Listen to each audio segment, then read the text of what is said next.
saya tidak gengsi, saya harus jadi pemulung waktu itu. Pemulung barang-barang bekas atau Ya, apa? saya bawa karung dari rumah, niatkan untuk cari uang karena waktu itu yang bekerja juga susah ya, jadi saya harus terjun ke lapangan mencari barang-barang bekas di jalan.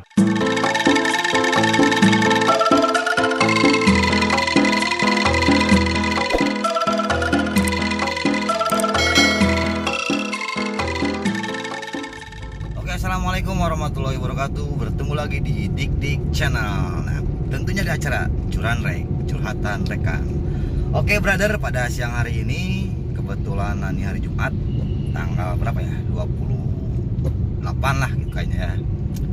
27 gitu. Pokoknya lupa saya. Hari ini saya akan menuju ke suatu tempat yang tentunya buat kalian baru. Ini adalah salah satu kawasan industri topi ya, produksi topi yang terkenal di Bandung yaitu S12. Tapi kebetulan Kang Saeb itu, tahu Kang Saeb kan? Nah, Kang Saeb Copet atau Kang Icuk Baros kebetulan mau ke sana juga. Jadi tunggu, jangan kemana-mana, kita akan ngobrol-ngobrol dengan Kang Saeb karena banyak sekali ketika di video Curanrek sebelumnya banyak sekali netizen yang meminta untuk saya mewawancarai Kang Icuk Baros atau Kang Saeb ya, si bos copet yang terkenal dengan meramaikan hasanah percopetan di kota Bandung ya, itu di Preman Pensiun 4 atau di Preman Pensiun sebelumnya. Dan juga sekarang itu Kang Saeb itu atau Kang Icuk itu terkenal dengan Anda pengangguran atau Anda lemah iman. Nah, itulah pokoknya slogan dari Kang Saeb ya.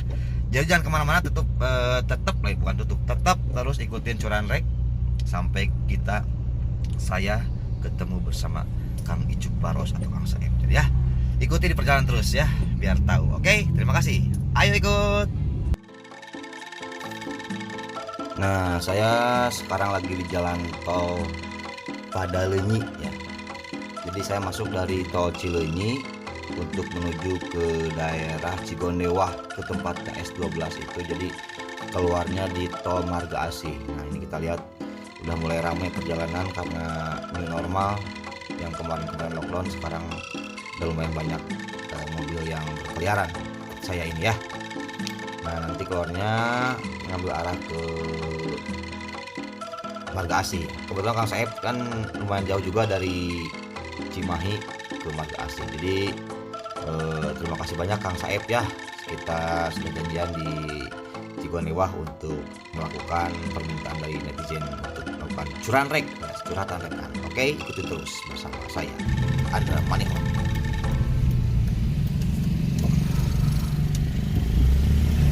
Oke, kita udah nyampe di S12 nih. Ini produksi topi terbaik di Bandung ya. Jadi buat kalian yang mau pesan topi boleh juga di sini ya. Ini sekalian promosi aja sedikit. Teman-teman pengangguran ada di sini semua. Mungkin ada kan jalan? Hah? Mungkin jalan dia. Naraskan. Kalau saya pernah ke dia, beraku pohon di mana? Oke, saya akan sebentar lagi akan ngobrol bersama Kang Saeb. Farhan, nasi Hah? Farhan. Farhan naon?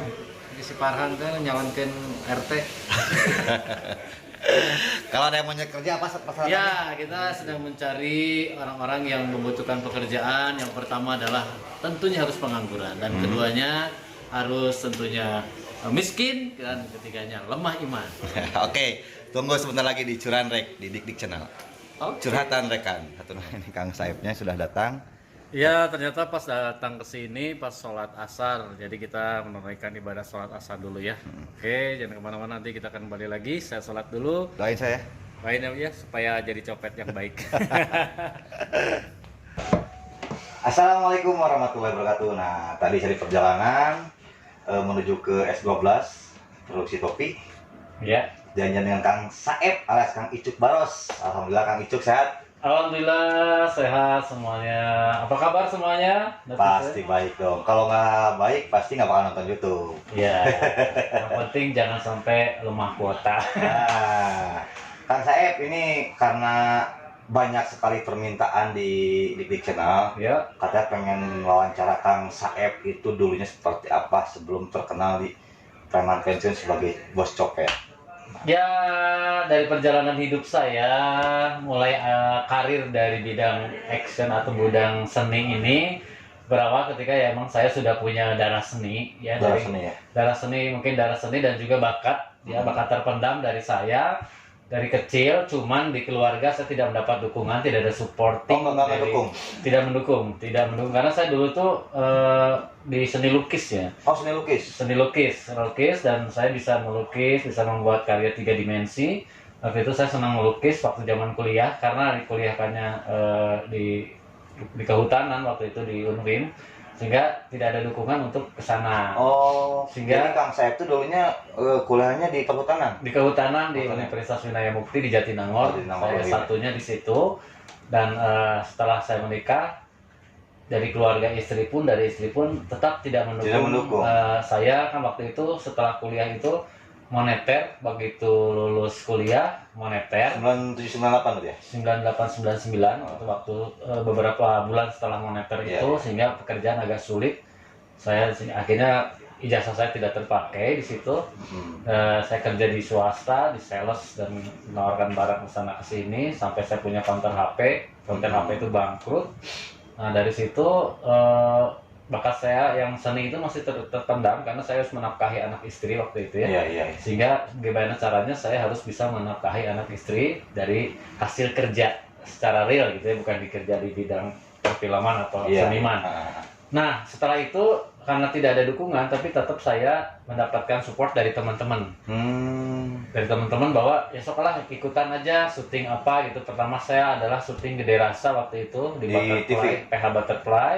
Ternyata itu tayangnya di PJTV, mungkin di TV-TV Oh, lokal TV ya, lokal, di iya, Bandung iya. ya. Itu pertama kali ikut Pertama syuting. kali, bahkan saya nggak pernah ikut casting dan sebagainya. Ah. Setelah dari itu kok enak ya di entertain ini, banyak teman, banyak saudara, dan suasananya juga istilahnya mendukung sekali dengan bakat saya. Nah, benar-benar. Dari situlah mulai saya ikut casting, ikut jadi figuran, ikut jadi hanya sekedar lewat, ekstras dan Ekstras, sebagainya. Info-info dari teman-teman yang tadi syuting itu.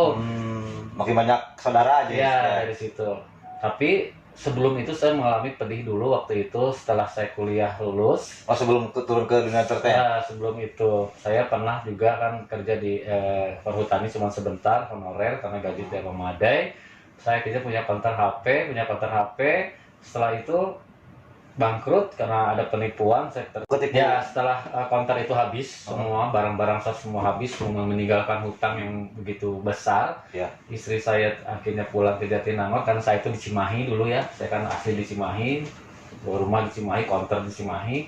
Istri saya pulang ke Jatinangor sehingga saya waktu itu bagaimana caranya supaya saya bisa tetap bertahan hidup ya. Ya udah, waktu itu saya yang penting bisa kerja. Bisa dapat uang. Harus dapat uang. Saya tidak gengsi, saya harus jadi pemulung waktu itu. Pemulung Jadi, barang-barang bekas apa? ya, saya bawa karung dari rumah, niatkan untuk cari uang karena waktu itu yang bekerja juga susah ya. Jadi saya harus terjun ke lapangan mencari barang-barang bekas di jalan. Sehingga saya setiap hari keliling nyariin di Itu sampah-sampah. lagi berapa tahun? Anak 1,5 tahun ya, Setengah mungkin. gitu. Masih kecil, butuh susu dan sebagainya. Nah, saya sabar dengan kegiatan saya setiap hari bersama teman saya itu pergi jam 8, saya bawa karung, apapun yang ada di jalan itu yang barang-barang yang tidak terpakai, yang tergeletak di jalan, yang bisa dijual, apakah itu besi, aluminium, plastik dan sebagainya, saya masukin ke karung. Sehingga saya waktu itu saya nggak mau mengemis ya, tapi saya harus bekerja. Saya harus nyari uang di jalan. Tapi penghasilan waktu itu ya nggak besar. Saya udah panas dari pagi sampai sore. Kadang makan pun seadanya. Saya ngambilin barang-barang. Saya kilo di bandar waktu itu ya. Jam 3 itu kita pulang karena udah capek sekali. Kita seharian di jalanan, ngoleh-ngoleh sampah. Bukan sampah-sampah itu diambilin yang terjual, bisa dijual di kilo. Dapat ya nggak banyak sebenarnya. Kita cuma dapat 20.000, 10.000 Sehari itu. sehari dari jam 8 sampai jam. Padahal saya punya ijazah S1 waktu itu. Padahal sarjana loh. Iya. Itu nggak malu untuk turun ke jalan ngambil sampah atau Iya. karena buat makan? Karena waktu itu pikiran saya sudah nggak pernah gengsi, dididik dari bapak saya dari kecil. Dari kecil. Karena waktu itu dari kecil pun saya sudah nganter-nganterin makanan ke toko-toko ya di Ganda Wijaya itu, semuanya ibu saya dulu catering. Saya dididik oleh ayah saya untuk tidak gengsi. Saya harus ke pasar sendiri, saya harus mengantarkan makanan ke warung, ke toko-toko yang pesan. Jadi itulah saya dididik untuk tidak gengsi, apapun itu pekerjaan yang penting halal. Nah, dari situlah saya berpikir bahwa saya juga kalau jadi pemulung pun saya tidak apa-apa, yang penting kan ini halal. Iya, iya. Saya tidak mengambil barang orang, tidak mencuri, sehingga ya itulah penghasilan saya segitu pun saya syukuri. Berawal dari mensyukuri sebetulnya ya. Jadi kalau saya lihat ada pemulung di tengah yang bawa karung, itu ingat saya waktu dulu. Saya pernah kayak gini, saya pernah segini. Saya nggak pernah di sampah bergelut dengan sampah mencari sesuap nasi dari barang-barang bekas. Itu berapa lama tuh dari? Ada berapa bulan ya, 5 bulan, 4 bulan kayak Itu berdua sama siapa tuh teman? sama teman namanya Ujang. Masih ada sekarang? Sekarang jadi tukang parkir, dia di Jalan Lurah kalau nggak salah. Tapi sering ketemu atau pernah? Sering ketemu ya, Sering ketemu ya? karena saya udah pindah rumah ke Cilame, sehingga dia masih di sana. Sering ketemu sih, tapi karena sudah kesibukan masing-masing, itu teman seperjuangan saya dulu. Tapi Kang Saib nggak lupa ya ke si Ujang yang Enggak, waktu itu? masih ada jadi tukang. Saya juga kan pernah jadi tukang parkir juga. Setelah dari juga? situ tukang parkir. Setelah tukang parkir itu ya suka dukanya dari parkir kan ya, kadang-kadang kita nggak dikasih uang. Kadang-kadang kita parkirnya bukan parkir resmi ya, parkir yang penting ada mobil Bebas. berderet. Dari situ kita bisa cari uang. Dari situlah saya bisa mengenal kerasnya kehidupan itu emang seperti ini. Iya. Tapi kalau kitanya lembek terhadap kehidupan, kitanya manja, kehidupan ini akan menggilas kita. Tapi kalau kita keras terhadap kehidupan, hidup kita ini kita akan kuat, dan kita kehidupan inilah yang akan merayani kita. Berarti yang bikin Kang Saib kuat atau Kang Icuk kuat untuk menjalani kehidupan sampai sekarang seperti kehidupan yang sekarang gitu ya. Alhamdulillah kita banyak saudara, banyak menjadi seorang Saib di Cipayung Pensiun. Apa yang bikin Kang Saib kuat? Ya, pertama keberhasilan itu, kesuksesan itu bukan yang utama sebetulnya, tapi bagaimana hidup kita ini bisa bermanfaat untuk orang lain, itu yang penting. Jadi sukses bukan tujuan, tapi berguna dengan sesama itu adalah haluan ya. Saya prinsipnya seperti itu. Jadi bagaimanapun saya nanti kalau sudah di atas, kalau saya sudah tercapai apa yang menjadi cita-cita saya juga nggak terpikirkan saya bisa peran utama di sebuah sinetron di TV yang ya paling ini di Indonesia lah ya, TV swasta yang di nasional, yang mereka juga orang-orang pengen di situ kan. Saya dengan kegigihan saya, kejujuran saya, kedisiplinan saya, dan tidak tidak sindrom terhadap apapun yang saya dapat, tetap itu adalah pemberian Allah yang dengan seperti ini saya udah melakukan apa. Itu makanya kalau kita pun naik, derajat kita, kesuksesan kita naik, justru pertanyaannya tetap ada. Dengan seperti ini, kamu udah memberi apa dengan lingkungan? Kamu sudah memberikan kepada orang lain. Jadi tetap ada pertanyaan itu. Makanya saya nggak akan bisa sindrom, nggak akan bisa sombong, nggak akan bisa saya seperti saya tuh nggak suka disebut artis, sebenarnya nggak suka. Yeah. Karena saya beranjak dari seorang pemulung yang jadi tukang servis kompor gas, sampai sekarang masih ya, kompor gas masih bisa dipanggil, masih bisa.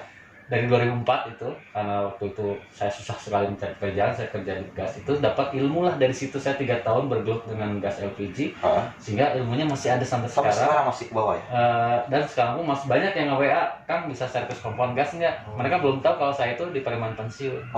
Karena dari dulu, dari 2004 saya kan saya dari 2004 menyebarkan brosur, terus saya tempel di tembok-tembok seperti yang maaf ya saudara-saudara itu, saya juga tempel sendiri, saya usaha sendiri. Akhirnya dari situ saya bisa punya motor, bisa nyicil motor, dan bisa untuk ongkos untuk syuting dan sebagainya. Pernah ada nggak yang gini, Kang Saib, ketika misalnya manggil servis kompor nih, karena dia nggak tahu kan ini dari dulu nih, yang dulu langganan dulu nih, pas udah datang kok baru sadar, ada nggak? Sering terjadi, sering sejak PP1 dulu saya jualan di Brigit ya, jualan di emperan gitu, jualan spare part kompor gas dan melayani servis sambil saya membagikan brosur nama dan nomor HP saya waktu itu. Udah syuting di PP1? Udah PP1. Jadi saya antara PP1 dengan jualan ini masih 50-50. Apakah saya dipakai terus di PP ini, apa hanya sekedar cameo saja atau sekedar pelengkap. ternyata makin kesini makin dibutuhkan di PP, peran saya makin banyak, masih banyak. sehingga jualan ini tidak terurus lagi, sehingga saya dijualan di Brigi, pelapaknya pun nggak tahu sama siapa sekarang. Nah dari situlah saya udah gini aja, yang sudah punya nomor saya silakan panggil aja kalau mau mah, jadi jangan ke lapak.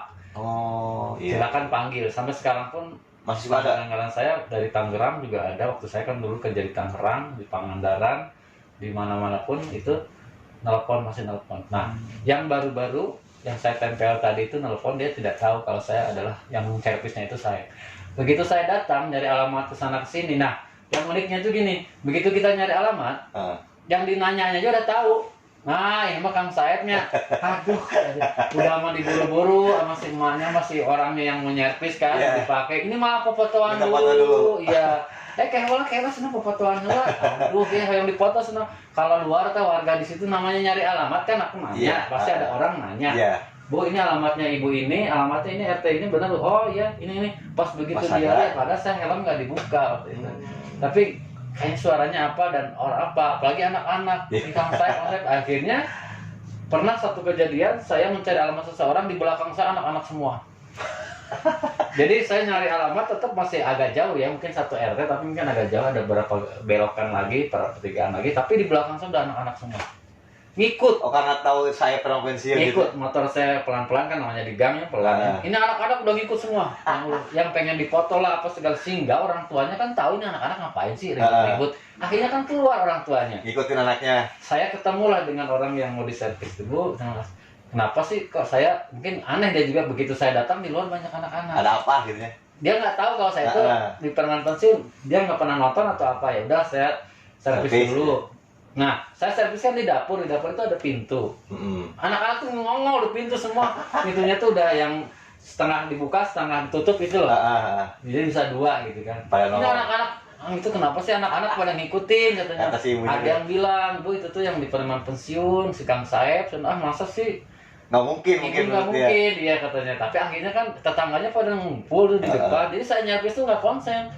Udah diteriakin anak-anak lah segala macam. Aduh, ini udah pada ngumpul saya teh. Akhirnya ambillah sebentar servisnya, itu 50.000 dibayar. Saya minum dulu karena dikasih. Keluar saya tuh udah siap foto di situ. Langsung aja main foto semua. Sering itu kayak seperti itu. Kalau saya nyari alamat udah aja kena aja saya. Karena kan namanya orang servis itu ya, kan di sini alamatnya, ya udah saya tanya, kalau udah deket ini namanya ini pasti orangnya tahu, gitu, langsung keluar. Apalagi sekarang lagi ada syuting seperti ini, ada tayang gitu ya, ABC jam 4 sama jam 8, udah kemarin tamat PP 4. Ya makin tahu, tapi tetap saya harus melayani karena saya tidak mau disebut artis kalau saya tidak berguna untuk orang lain. Lebih baik saya disebut tukang servis kompor tapi berguna ilmu saya. Iya, luar biasa. Kang Saep luar biasa sekali. Jadi Kang Saep ini setelah syuting PP 1 pun dia masih melakukan kegiatan sebelumnya, yaitu servis kompor. Jadi dia tidak ada gengsi, tidak ngerasa dia artis atau kalau Bang Basunanya rumah adat, jadi merasa star syndrome, dia nggak ada. Karena gini, di mana bumi dipijak di situ langit dijunjung. Nah itu yang jadi karena yang penting itu ilmu kita yang kita punya itu bermanfaat. Jadi saya juga punya, berarti ada ilmu baru ke saya, itu ilmu syuting, ilmu acting ya. Bagaimana ilmu actingnya saya berguna gitu. Betul. Bagaimana orang-orang yang pengen seperti saya, yang masih punya kemampuan, yang masih hijau, yang masih tapi punya kemauan. Kemampuan tuh gampang, yang penting kemauan. Saya ingin bantu mereka gitu. Kalau ada yang saya pengen sih belajar acting dengan saya, oke silakan, saya terbuka. Karena ini ilmu pemberian dari Tuhan yang harus saya berikan kepada yang membutuhkan. Kompor gas mereka sudah banyak yang merasakan pelayanan saya. Sampai saya hujan-hujan, sampai nyari kemana-mana cuma ngebelain uang ya 50.000 lah, jauh dan segala macam. Tapi saya layanin. Nah apalagi teman-teman yang ingin, ayo dunia actingnya seperti apa, casting itu apa, bagaimana cara lolos casting, bagaimana cara bisa masuk ke dalam sebuah film. Baiklah, nanti kita belajar dengan bisa ya, dengan bisa di follow di Instagramnya kalau pengen lebih dekat sama Kang Saep, itu Instagramnya di bawah, Icuk Saep_copet. Nah, Saep_copet di follow. Jadi kalau yang mau belajar acting, karena Kang Saep ini terus terang di Preman Pensiun ini adalah orang atau perannya itu sangat paling banyak dialognya dengan diplomasi yang sangat panjang, tapi dia bisa menyelesaikan seperti itu. Itu triknya apa tuh? Daya hafalnya harus tinggi ya. Satu, kita harus konsentrasi. Fokus kita sedang apa di sini. Karena pasti yang dibagikan naskah itu pasti di lokasi syuting. Jadi kalau kita Dadakan, ya? datang ke lokasi syuting, kita mau apa? Tujuan kita mau syuting. Kita berikan yang terbaik untuk film ini. Kamu bisa dan saya mampu. Saya mampu dan saya bisa melakukan apapun yang diberikan sutradara sama saya. Profesional. Jadi dengan kedisiplinan saya, kenapa saya bisa sampai eksis sampai sekarang? Itu modalnya hanya disiplin satu. Yang keduanya kita fokus dengan apapun yang diberikan materi oleh sang sutradara atau penulis skenario, sehingga begitu saya datang, saya adalah icuk gitu. Dari rumah itu saya icuk, tukang servis kompor gitu. Bukan artis saya. Begitu datang ke lokasi syuting, icuknya dibuang dulu. Buang dulu. Saya bukan icuk di sini. Jadi Saya tidak menyervis kompor, saya adalah saya. Begitu saya ganti kostum, itu ruhnya harusnya keluar. Icuknya keluar dulu, jangan ada dua di situ. Kalau dua ini nggak akan konsen. Saya keluarkan dulu icuknya. Icuk nggak ada urusan dengan syuting ini. Yang ada urusan di sini adalah saya. Sehingga saya kalau ada yang manggil saya lebih menjiwai kalau saya itu saya. Nah, begitu ruh itu sudah masuk saya ke dalam saya, begitu dikasih naskah, oh ini mah kata-kata saya dong, kata-kata saya dong. Sehingga bukan beban buat saya. Justru saya enjoy dengan kata-kata ini karena ini adalah makanan saya. Udah masuk ke sana. Betul, karena inilah kata-kata saya yang saya pakai sekarang. Kayak kalau saya dalam icuknya, saya nggak akan hafal. Masa tukang servis kompor ngapalin begini sih, ngapain gitu. Tapi kalau misalkan sayanya Saeb, begitu dikasih naskah, lu panjang nih. Wah, lihat panjang. Beban jadinya. Justru ini tantangan buat saya. Ini akan diselesaikan oleh saya, bukan icuk. Kalau saya icuk, jadi gini. Kalau ada yang di lokasi syuting, cuk kemana atau icuk gitu, saya nggak akan noleh. Kalau saya noleh, apa? Berarti saya belum sayap di sini. Saya nggak akan bisa baca ini. Oh iya.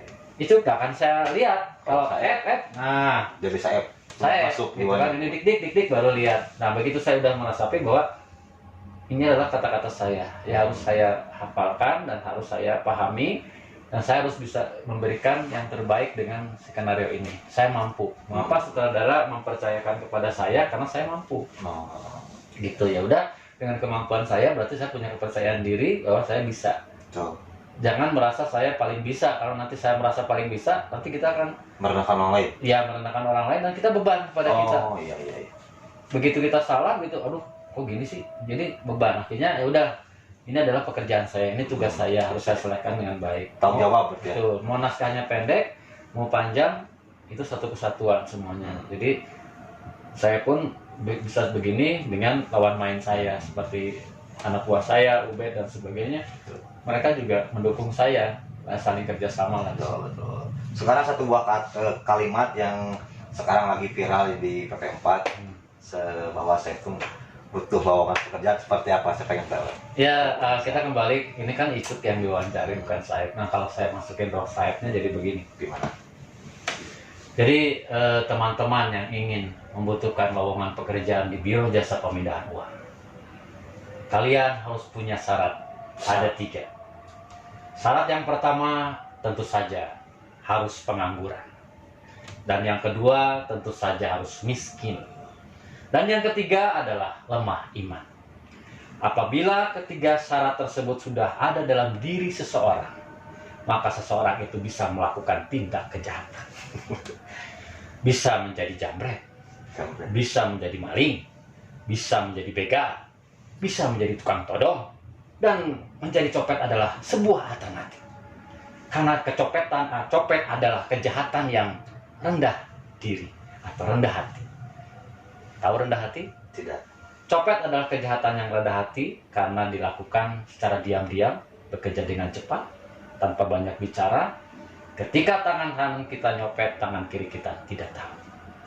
Berbeda dengan jambret. Mereka show di depan umum, seperti jagoan, langsung ambil barang orang, seolah-olah mereka ditantang untuk berkelahi, sehingga mereka sudah siap untuk berkelahi. Nah itulah, kalau copet tidak, dengan senyum, duduk di samping, seperti kita teman, tapi sayang disayang, dompetnya sudah pindah kepada saya. Itulah copet. Jadi copet itu kejahatannya rendah hati. Luar biasa, Kang Saeb. Kang Icuk ini sampai sekarang masih apal dialog sepanjang itu memerankan seorang Saeb, si bos copet. Jadi buat kalian yang pengen belajar daya ingat seperti apa, seperti kuat. Tapi ada kalau mau daya ingatnya kuat ada. Rahasianya ini. Apa? Dari segi makanan ya. Makanya Pak. Banyak makan pete. Asli? Saya kalau udah nakah manyam nggak ada pete saya pusing. Oh. Kalau untuk melancarkan dialog, untuk melancarkan ngomongnya tanpa balelol jadi nggak belepetan gitu, pepaya. Pepaya. Oh. Langsung dimakan yang matang gitu. Ya, pepaya misalkan di tukang rujak tuh. Udah naskah nih panjang nih sebelum kita take syuting, itu harus makan pepaya dulu satu potong gitu. Dia lancar. Iya, jadi Nggak lancar BAB juga sama. itu mah nanti urusannya. Tapi emang benar Emang benar ya? Karena saya baca di Google karena petai itu bagus untuk anak-anak yang masa pertumbuhan dan masa sekolah yang harus memerlukan daya ingat ya. Makanya saya sampai sekarang senang petai. Luar biasa buat kalian yang pengen daya ingatnya kuat, katanya harus banyak makan pete. Betul. Makanya gini, kalau misalkan kita daya ingat kita turun, kita tes aja gini. Ada nomor HP, kita liatin, kan 12 digit tuh. Dalam waktu 3 detik. 1, 2, 3, tutup. Tulis nomor HP itu. Kalau sama berarti daya ingat kita masih kuat. Dalam waktu 3 detik. 3 detik, misalkan 0857, ya dah. Tulis. Kalau sama berarti ingat. Kalau kita makin lama, makin 4, 5, 6, 10 detik, kita harus otak kita harus di mindsetnya harus dibenerin lagi. Di reset lagi. Harus banyak makan pete berarti. Saya satu pertanyaan terakhir, ini saya minta motivasinya buat semua pemirsa di Klik Channel, khususnya penonton Curarek ini, apa yang harus disampaikan buat semuanya biar kita bisa sukses, bisa menjalani hidup dengan baik. Ya, motivasinya yaitu satu, kalau kita punya keinginan itu kita harus betul-betul bahwa ini adalah bisa optimis bahwa dengan pekerjaan ini saya bisa sukses. Tapi bukan jadikan tujuan, karena proses ini yang lebih diperhatikan, itu lebih kita utamakan itu prosesnya, bukan suksesnya tapi prosesnya. Nah, prosesnya ini satu, kita harus betul-betul tahan terhadap cobaan dan godaan yang akan menghambat karir kita, menghambat tujuan atau obsesi cita-cita kita. Saya aja dulu dihambat oleh istri saya, dihambat tidak didukung oleh keluarga saya. Istri saya tidak mendukung sampai akhirnya Tuhan bercerita lain dan Tuhan memberikan saya jalan agar saya bisa berpisah dengan istri saya, supaya saya bisa konsen. Itu godaan. Godaan ya. Kalau saya menuruti kemauan istri saya, mungkin saya nggak akan ada di sini. Betul. Saya masih jadi tukang servis kompor atau membuka toko lah, ini maksimalnya bukan punya toko kompor dan sebagainya. Tidak dikenal oleh masyarakat. Nah, itu tadi harus kita tembus tembok ini, karena tembok ini nanti bukan hanya dari keluarga, dari luar pun ada. dari teman juga ada. Teman menegatifan kita, gini-gini. Percuma lah gini-gini. Sehingga mau casting aja kita, casting naon kamar lagi bohong gini-gini. Bayarannya leutik lah, mau beunghar itu godaan. Itu yang paling ringan. Godaan nanti yang terberat adalah keluarga. Yang paling berat yang harus kita lawan keluarga, karena nanti kita berbenturan dengan orang-orang di keluarga kita yang tidak suka dengan pekerjaan kita. Kalau saya dulu yang nggak suka istri. Mungkin Allah punya cara lain, kita harus dipisah. Ini biarkan Kang Saeb ini punya obsesi, jangan diganggu. Betul. Saya kalau langsung mencegah dan minta cerai ke istri saya nggak mungkin, itu bukan jalannya. Betul. Tapi Allah memberikan jalan. Nah, makanya gini. Ada jalan lain. Kalau kita punya kemauan, Allah pasti kasih berikan jalan. Tapi jalan itu bukan berarti kemauan kita. Nanti Allah bikin jalan sendiri yang kita tidak tahu. Iya. Pas saya juga tidak tahu bahwa saya akan berpisah dengan istri kan.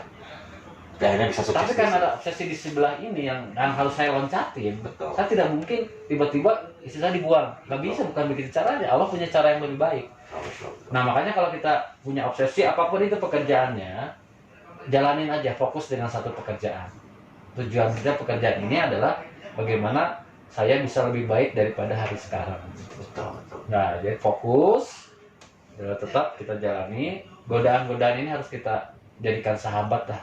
Cobaan, godaan, rintangan, tantangan itu jadikan sahabat. Jangan kaget dan lemah katanya. Jangan lemah. Karena godaan yang paling besar itu di balik ini ada kesuksesan. Nah, terakhir, jadi finally-nya itu, ending-nya itu nanti kita kalau kita mundur nggak bakal nyampe ke sini. Ya, kalau mundur ini akan ngejar lagi. Tetap aja sama ada. Karena begitu, ini ada yang dinding yang harus saya tembus, berarti ini ada suksesan di sini. Wah keras, emang keras karena dinding terakhir itu yang paling keras. Nah, saya akhirnya bisa tembus di sini karena sudah penghalang ini sudah tidak ada. Kita tidak punya jalan untuk istilahnya tidak punya cara untuk menghilangkan atau menembus jalan ini, tapi Allah kalau kita punya kemauan, Allah kasihkan jalan. Biarkan Allah yang membuka si tembok ini dan kita akan terus maju ke cita-cita kita. Nah, nanti setelah kita sudah punya cita-cita, sudah tercapai, itu ujian yang kedua ada lagi. Ada lagi? Satu, attitude. Oh, attitude kita ya. Yang kedua, ibadah. Karena kebanyakan yang sudah kita capai, apapun yang sudah dia puas dengan apapun yang banyak yang merasa puas itu udah banyak. Udah merasa puas dan merasa saya udah di atas. Nanti akan digodanya satu dengan attitude kita. Sikap kita jadi berubah. Kepada orang kita merendahkan, tidak menganggap orang karena saya sudah di atas. Siapa lu gitu kan kepada sana. Nah, yang keduanya ibadah. Ibadah yang tadinya kita dalam mencapai cita-cita itu rajin, sholat dan sebagainya. Setelah kita terjun di dunia yang kita inginkan, itu godaannya banyak. Sholat jadi cuma 3 waktu, 2 waktu, 1 waktu hilang akhirnya. Nah, itu bukan itu tujuannya. Makanya kita kalau betul, kalau kita udah sukses, kita mau seperti ini apa mau berubah, karena nanti godaannya lebih besar lagi. Masih banyak ya godaan yang lain. Bukan saya ini kan ya di dunia entertain itu untuk ibadah kayak bertolak belakang. Karena gini, begitu tank aja misalkan lagi syuting, itu kan harusnya kita sholat, kita ke masjid. Akuilah ini semua ya. Tapi setelah saya ikutin di situ, yang sholat paling sama 1-2 orang, sedangkan ini banyak sekali, semua orang Islam semua. Kita apakah ikut yang banyakan itu? Udah makan aja lah, udah mati aja. Kalau mau sholat nanti nggak keburu. Itu kan godaannya makin kuat. Kalau saya nggak nurut ini, saya akan nurut ke sini. Oh nanti saya nggak dipakai lagi dong di film ini. Saya jadi dianggap sombong dong gitu. Tapi itulah godaan terakhir. Kamu maju di sini, kamu sukses itu karena siapa? Karena Allah bukan karena yang ngajak makan kan? Bukan, itu cuma jalan aja. Nah itu jangan kita kadang-kadang disamarkan, diburamkan, digelapkan dengan itu. Udah saya ingin aja, takutnya nanti saya kalau sholat banyak ketakutan. Ini yang saya alami ya. Kalau saya sholat, nanti ini ketakutan saya nggak akan dibawa lagi atau mungkin saya terlambat. Orang udah syuting kita mau, lu kemana aja? Sholat bang, udah cepet-cepet. Cewek ini lebih berat lagi. Lebih berat itu benar-benar. Karena kalau di nikah, dia bisa sholat sebetulnya. Bisa. Jadi mukanya bukan nggak halangan ya, maksudnya bisa sholat. Dia juga nggak sholat karena kalau saya sholat, make up saya luntur dong. Itu godaan ya? Ya itu. Nanti saya harus pakaian lagi dong. Bagaimana kalau gini misalnya si ceweknya tuh jangan sampai batal ketika pas dari sholat subuh tuh kan make up tuh sampai dia udah batal. Itu godaannya lebih besar lagi. Makanya di dunia entertain ini gak gampang pemirsa, bener. Makanya buat pemirsa jangan sampai wah enak kerja di entertain, enak di artis, jangan sampai seperti itu ya. Itu kan pandangan orang. Sebenarnya yang kita jalani ini godaannya gede banget. Dari keluarga, dari teman yang sirik, dari kru, dari teman-teman yang terakhir di ibadah. Kalau kita di ibadah kita tetap lancar, tetap tidak ada perubahan, Allah akan memberikan yang lebih. Kamu baru saja sampai ini, kamu rajin sholat sih, itu mah enggak, kamu aja dulu yang naik deh gitu kan. Kamu mah selalu ingat sama saya. Allah uji lagi, nih kamu udah di atas nih, tetap nggak sholatnya kayak kemarin apa turun? Yang jadi kemarin mah rajin 5 rakaat, sekarang jadi 4 apa jadi 5 waktu, sekarang jadi 4 waktu atau 3 waktu. Kalau masih uji lagi sama Allah. Uji lagi tuh lebih berat lagi kan? Betul. Kadang-kadang kita acara full. Iya. Wah dari jam pagi sampai jam ini nggak ingat sholat kita. Saya aja ngalamin, saya nge-MC. Kalau saya pergi dulu, ini acara mau lanjut lagi nih. Sedangkan saya nyari masjid aja nggak ada di situ, musola aja nggak ada di situ. Kamu di musola, aduh Pak terang di mananya? Nggak tahu saya. Itu berat Pak. Jadi begitu kita Pak gimana dong ini sholat? Ya udah nyari. Akhirnya saya nyari dulu Pak. Nyari dulu kamu nyari. Akhirnya pas datang ke situ telat saya.